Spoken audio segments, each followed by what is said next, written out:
এদিকে শহরে সন্ধ্যাসূচক কাঁসর ঘণ্টার শব্দ থামল।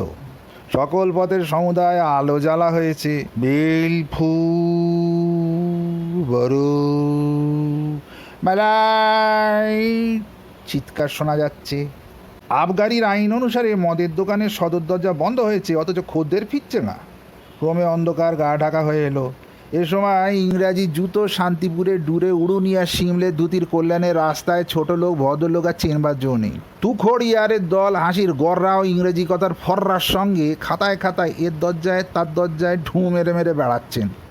এরা সন্ধ্যা জ্বালা দেখে বেরোলেন, আবার ময়দা পেশা দেখে বাড়ি ফিরবেন। মেচোবাজারের হাঁড়িহাটা, চোরবাগানের মোড়, জোড়াসাঁকোর পোদ্দারের দোকান, নতুন বাজার, বটতলা, সোনাগাজীর গলি ও আইডিটোলার চৌমাথা লোকারণ্য। কেউ মুখে মাথায় চাদর জড়িয়ে মনে করছেন কেউ তারে চিনতে পারছে না। আবার অনেকে চেঁচিয়ে কথা কয়ে কেসে হেঁচে লোকে জানান দিচ্ছেন যে তিনি সন্ধ্যের পর দুদণ্ড আয়েশ করে থাকেন।